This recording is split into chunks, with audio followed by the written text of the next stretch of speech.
Well known as San Diego sustainable chef, Chef Jeremy Manley is back on Big Blend Radio today to share how to make his world-famous garlic herb fries. We all want a little herb with our taters. Jeremy is the executive chef and owner of Jeremy's on the Hill, California-style bistro in Julian, San Diego's beautiful mountain destination. And you can get more of his recipes and watch his cooking videos. Go to jeremysonthehill.com. You can also go to blendradioandtv.com. You'll see Chef Jeremy in our expert department, and his recipes are often featured in Big Blend Radio and TV magazine. So welcome back, Chef. How are you? I'm doing great. How are you? Oh, doing good, doing good. Excited to talk about garlic herby fries. So you like put all kinds of, is there specific herbs that we're using now that California is legal? I'm just kidding. Not yet. Okay, we're not cooking with that. Okay, we're gonna get to the. We're doing more of the parsley. Is that what we're doing? Yeah, we're for this recipe we use parsley, and the reason we use parsley and so many garlic dishes use parsley is the fear that people have with garlic if they're on a date is that the garlic is going to leave a lingering aroma in your mouth and kind of be a deterrent for those end of the night activities. But the pairing synergy with the pairings with parsley and garlic, you get the garlic flavor, but the parsley clears the palate. So it's a good balance for you to indulge in your garlic aphrodisiac flavor profile and all the medicinal health properties that come along with garlic.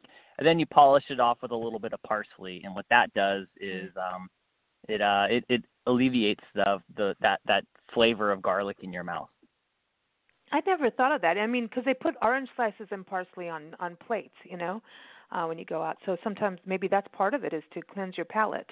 I always thought it was a decoration, but now I'm thinking, chew your parsley, man. Yeah, a little bit of everything. When we were in Gilroy, California, Gilroy's a garlic capital, of course. Nancy and I sat down, had a glass of wine, and a big plate of garlic fries. But they didn't put parsley on there, so we walked around, and no ghosts were scared of. No kidding, we spooked them all out because we had garlic, So it's a good time if you're going to a Halloween party, get your garlic herb fries on. But so you rub Italian parsley in this. But I wanted to talk about the potatoes. You say to use Chipperbeck or Kennebec potatoes. What are we talking about? So each potato has a different starch content, different sugar content, and by each potato I mean red potatoes, russet potatoes, Kennebec potatoes, Yukon Gold potatoes, new potatoes. So the great thing about the Chipperbeck potato is it is a lower sugar, higher starch content potato, and when you fry that for French fries, you get a more crisp crunch when you bite into it. And cool. So if you were to use a russet potato, the sugar content is so high that if you were to fry it, it would turn like a really dark golden brown, or almost like a dark brown color. It just doesn't look as visually appealing. It still has a good flavor profile because anything you throw in the deep fryer is going to stimulate the palate and it's going to feel satisfying. Fat tastes good. We as humans love the taste of fat. But yes, for we do. visual presentation, I call it food foreplay. You really want something that's going to look nice on the plate and have a good color contrast. And what I found is with Chipperbeck or Kennebec potatoes, you have a nice golden brown color.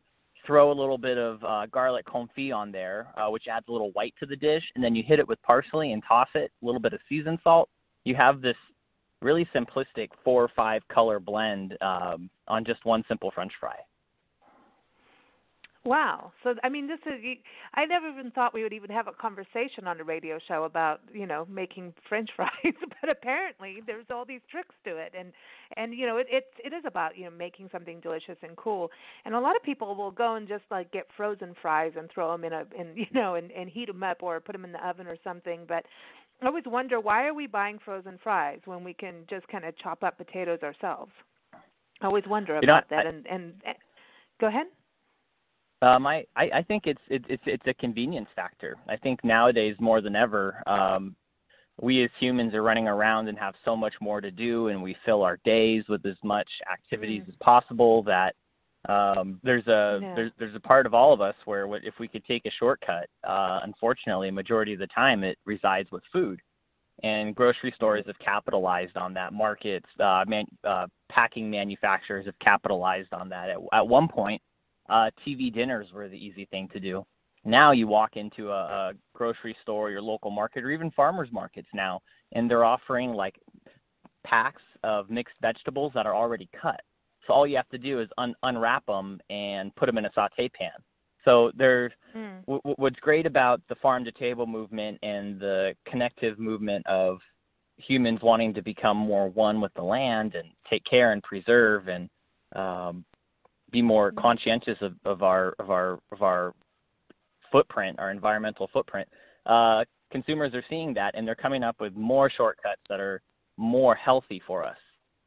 But as far as French fries go, there's really no such thing as a healthy French fry. I call it feeding your soul. You're not really, at that point, you're not paying attention to the calories. You know, so you're eating a mac and cheese with pork brisket, and you got 3 different kinds of cheese in there: heavy cream, onions, nutmeg, braised pork shoulder on top with a little bit of barbecue sauce. At that point, you're feeding your soul. You're not so much being as conscientious about what you're putting into your body. You're getting into that comfort food zone, and you're into that part, and you're into the fat, and as soon as you start frying things, you know things are going to go that way. But so what about like the juice of a potato? Because I know that you say to use safflower oil, so you do this at around about 350 degrees in your recipe, say either a tabletop fryer or a large pot with the safflower oil.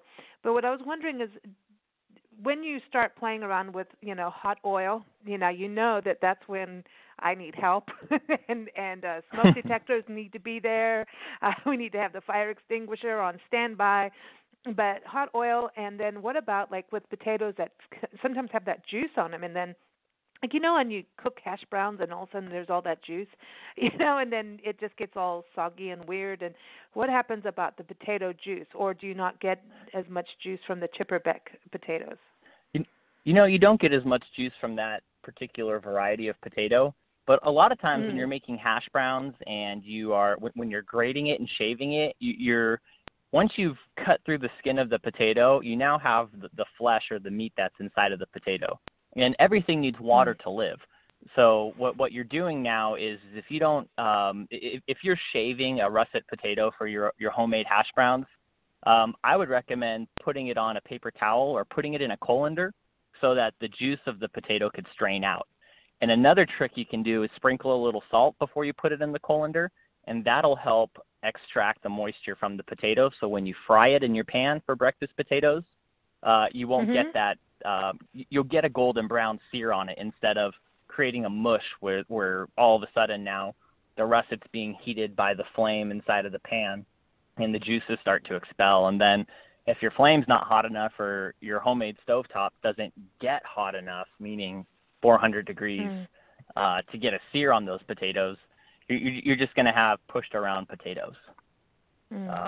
So the trick of the day for hash browns in the morning is after you shave them, or do it the night before. Shave it, put a little bit of salt, some lemon juice on it so they don't oxidize, and let them sit for a couple hours before you cook them. Good tip, dude. Chef, there it is. So when it comes to the fries, does the water content matter, or are you just going to just throw them in the hot oil? How do you make sure you don't have an explosion? There's not a high percentage of water inside of potatoes. So when you're frying them in a pot of oil after you've cut them for French fries, it's not a concern you really need to think about. If you had a more water dense vegetable, like anything in the cruciferous family, so we're talking cabbages, Brussels sprouts, broccoli, then you got to worry about it because they absorb so much more water when they're growing, and they require more water. Even in onion, that's why when you do onion rings, it's they're usually battered. That way you create this battered consistency that kind of locks in all that moisture inside of the onion itself. And then when you bite into it, you're getting the moisture because the water content's been sealed. Okay. Okay. So that, hey, this is all about water and oil, everybody. Get your fries in there. How long does it take? Because you say to cook them, when you're cutting them, it's like 2.5 inches by a third inch long and narrow. But you're gonna, you don't have to be perfect for your fries, right? No, you don't. To be. No, Okay. and you could take your knife at home and you could cut fries. Take your potato. If you were to go to if you're going to look at a straw, like you want to cut them about as thick or as wide as the straw and as narrow as the straw too. So if you cut them too large and you fry them, you might get golden brown on the outside, but it's still going to be raw in the middle. If you like cooking with a higher oil content, with whether it's your tabletop fryer at home or you have a pot of oil in your house and you want to experiment with these fries, smaller and thinner is always going to be better. So think about your favorite fast food restaurant or favorite restaurant you've gone to where you could have a steak fritz, where it's a steak and a pile of French fries, or a burger with fries. You want to use that as your guide to figure out how thick or thin you want to cut them. Okay, so now once they're done, you got them in, so they're once they're ready and you can see them crisp up and you're going to use them, you say you put the garlic on after, but you're not cooking the garlic, right? This is actually like raw garlic. Yes. So I'm really big into medicinal, even though we're frying something. We have this chipperbeck potato, which is a GMO-free potato before Monsanto got involved. We have the safflower oil, which is a pressed seed. However, there's no safflower oil that's ever been cloned for genetically modified food. So any safflower oil you use is going to be more natural for your body than canola oil or soybean oil. So after we fry them, we pull them up, and then we put them in a bowl. And I do what I call it's a garlic confit. So I puree garlic with a little bit of safflower oil. So it's not it's looser than pasty. Like you want enough oil in there so the garlic's kind of floating, but you don't want it to be so loose that it looks like soup. So you're just looking for something. If you want like a really concentrated garlic flavor, you don't even have to add that much oil, just enough to almost puree the garlic. But you do want to add more oil than that. I recommend it. So it's a little looser than just a paste. Once you take a little spoonful of that, throw it over your French fries that you're going to be tossing in a mixing bowl. You're going to put a sprinkle of salt. You're going to use about twice as much seasoned salt.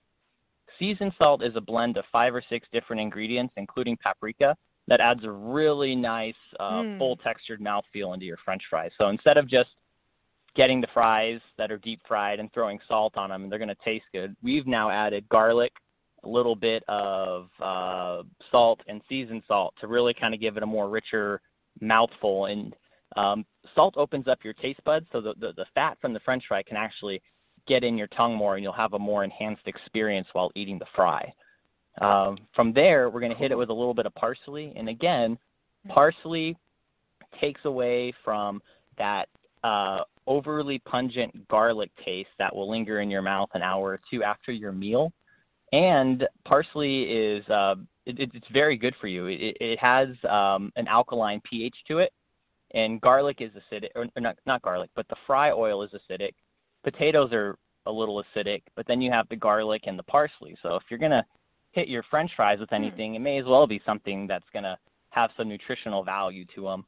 So to justify eating our fabulous garlic herb fries, now you could tell your family, like, oh, well, we're getting our garlic and our parsley in, and it'll it could be a sales pitch to make you not feel so guilty for eating these delicious creatures that yeah, it's good for your immune system because of all the garlic, it's good for you. But now, okay, so for you, Chef Jeremy, you're going to sit down and eat these fries. What are you having, a burger, a steak, and what are you going to drink with it? And like the ultimate, like you're going to pig out. You're going to dig these fries. I'm gonna have a nice pint of Stone IPA. I'm gonna have our Gloopy Burger, which is a half-pound grass-fed beef burger with cheddar cheese, caramelized onions, and applewood smoked bacon on a brioche bun. Ooh. No lettuce, no mayonnaise, just that. Big old pile of garlic herb fries, and If I'm Wow. gonna eat a burger, I'm going all out. I want something that's gonna feed my soul, satisfy my soul, and while we're talking about soul, we may as well put some Bob Marley on. Oh, cool! I know, and he'd like garlic herb fries. I mean, I'm just saying. Yeah, he would. Totally with Bob Marley. He'd be like, "That's the way to make it roll, man." That's it. And then and that burger has to be juicy, and it has to be messy. There's something about food being messy that's important. Everyone needs to experience messy food, and you should play with your food. This whole thing of not playing with your food is wrong as well. You're supposed to enjoy it. So whatever you want to do with your food, you do it. Don't tell anybody. Don't tell anybody. Or don't throw it at them. Right? That's the thing. You don't want to throw it at them. But some people. I love eating with my hands, and it's really hard because I'll go out to eat at restaurants, and I love touching food with my hands. I'll use a fork if I'm in public, but I automatically go for like eating food with my hands, and I'll have people like looking around, or the bartender will look at me, or the waiter or waitress will look at me, and I'll kind of catch myself and think out loud like, oh, I should probably use a fork and a knife while eating this ribeye instead of picking it up with my hands. But it's it's normal. It's natural. I mean, when I grew up in the bush in Kenya and we lived with different tribes, you had like bowls of water that would be passed around, and you would eat off of huge plates, and everybody kind of had their little corner area, and it was hygienic. People would look at it and go, oh, what are you doing? There you are. You're sitting in the dirt eating food with your hands, and it was the most natural thing, and you tasted it, and you slowed down, and you washed your hands with water and lemon, and then you would, it was just, and it was really good food, Jeremy. It was good. I mean, good food. And eating with your hands, there's this connection. I don't know, it's a natural thing to do. And I think when you start, there's people who eat like pizza with a knife and fork. And the beauty of pizza is that you're picking it up. Same with a burger. This whole thing of just bite into it. Yeah. Man. Just do it. Strange. Very strange. And and French fries with knives and forks? No. No. Get it? Just, if you don't use your hands and you just stick your face in the plate, now that's getting a little weird. But I've been known to pick up my soup bowl. Have you done that? Have you picked up your soup bowl in a restaurant and drank the rest of your soup from the bowl? Pho is one of my favorite things to eat. And same thing. You get the noodles, and you're eating pho or ramen, it's customary to slurp your noodles. And if you were to do that in an Italian food restaurant, they'd be like, you're disrespecting the restaurant. And but it's culture. I think that's where culture ties in with food. And watching how people eat, you may be able to tell where they're from, what their class is, what country they originate from, what their style is. You can tell a lot about somebody by how they eat. Don't even start me on that, Jeremy. That can go on. That's a whole conversation. There's people I've broken up with over how they eat. It's like a whole different thing. I know. Well, thank you so much for teaching us how to make your fries. It sounds like I can actually do this without blowing the house up. So that's a good thing. Nope, that's you're good. That's always good. Everyone, again, go ahead. I was going to say, one tip is if you're at home and you have a pot of oil and you're making French fries or you're frying any vegetables, make sure the pot is big enough that the oil level could only go halfway up the pot. So if there's any splatter or anything, it doesn't. You don't have to worry about a grease fire. Safety first in fried oil. After you turn it off the flame, it's still going to be about 350 degrees for a good 10-15 minutes. So use an oversized pot while being at home working with French fries or frying anything if you do not have a tabletop fryer. Okay.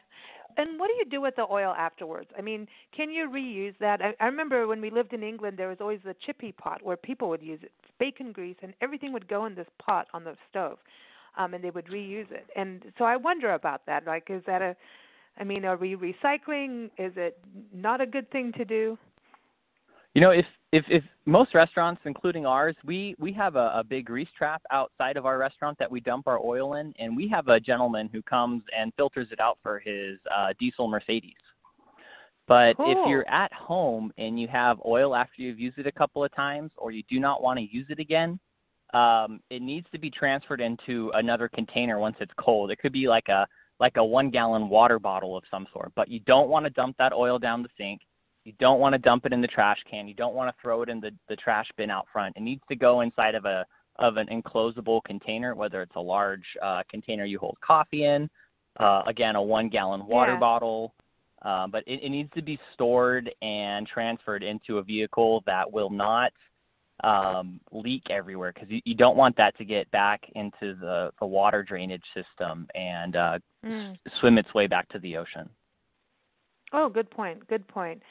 But would you ever recook with it? Yeah, because you can, right? You can use it a couple of times. Okay. You can use it multiple times until it starts changing colors and there's an awkward tint to it, or the smell becomes too pungent. Those are the biggest telltale signs of knowing how well or how long your oil can last. And safflower oil has a longer shelf life than almost any fry oil besides coconut oil. Wow. Well, who knew? Who knew on that, man? Well, good stuff, everybody. Jeremy'sOnTheHill.com is the website to go to. Go and visit him up in Julian, San Diego's mountain town. Spring and summer is just beautiful up in the mountains. Good time to go hiking. You go out and look at the orchards all in bloom, and lilacs in bloom, and daffodils in bloom, and wildflowers in bloom. It's a beautiful time of the year. So go check it out and go have some food, some farm-to-table local food, some local brews, some local wine.